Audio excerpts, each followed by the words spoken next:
Good morning, beloved in the Lord. I am called Tango, which means fragile in my dialect. I know something about being fragile because since my childhood, I have suffered from a disability which deformed my skeleton and my gait. I was given so many solutions, but what I didn't know was that it actually had to come from me. I beg you to take some time and listen to my story. Before that, do grant me a favor and subscribe to this channel. Click on the notification bell to be alerted about more testimonies. It is possible to make such videos through app, which is being described in your screen.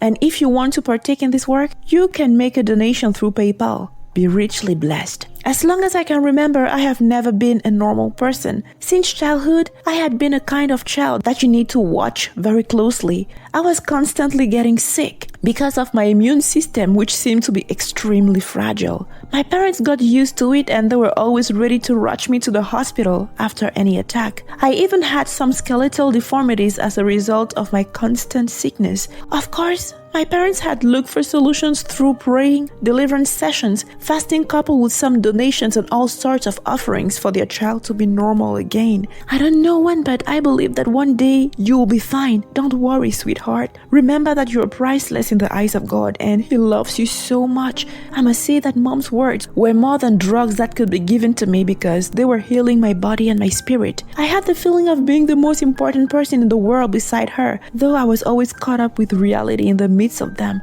In fact, my close friends were very loving towards me, and that I will even forget about being different from them. They treat me the most natural way. The only downside was when they had to carry out some activities which I couldn't do, and also when I was meeting new people with whom I could see the feelings of strangeness on their looks from the first contact. And now the sad fact that new student had just arrived in school. At the beginning, I was scared of what they might be thinking about me. And later on, I convinced myself that I was not that bad. Maybe they won't even notice me. Unfortunately, that was not the case. During sports classes, I was the one who was bullied, the freak of the show. They never missed an opportunity to remind me of my disability. So, Mr. Tango, we are unable to make some tango steps, huh? It's even easy. But which parents could give such a name to their child? Tango definitely dances more than all of you, but you are stupid to see it. My best friend Burton answered. He was always present to defend me, and as for me, all I could do was pray that God would soften their hearts.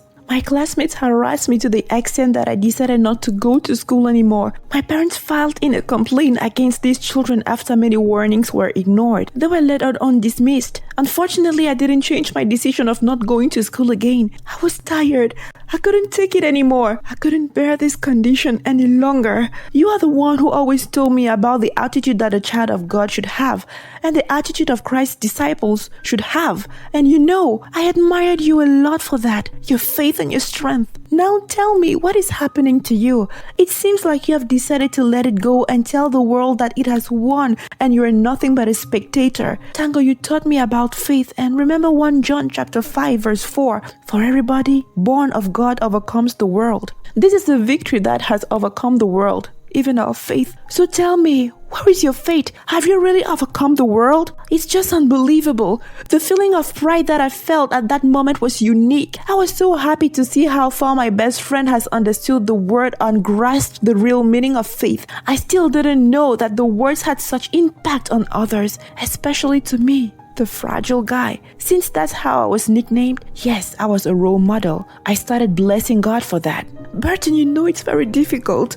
I won't lie to you because each day for me represents a battle. Yes, it's true that God gives me the strength all the time, but at times I feel weak. However, I have heard you and I am happy to hear those words coming from you. And for you, I'll make effort. But please, I really need some time to fill up in prayers. So I prayed for some time for myself before going back to school. Burton was so happy to see me and was taking good care of me. From the first day of class, I noticed our main teacher was replaced by a young man. When the class was over, he asked me to wait for a few minutes. He will certainly ask me questions about the type of disability I have and what I need to make my life easier with the lecturers. That is what I thought he would do, but to my greatest surprise, when we talked, he didn't mention anything about my disability, but confided that he saw a black worm in me. Of course, I was scared at the beginning before asking him what he was talking about. He told me that he was a prophet but was only once in the church, and from the moment he saw me, he was led by the Spirit. He asked me to go back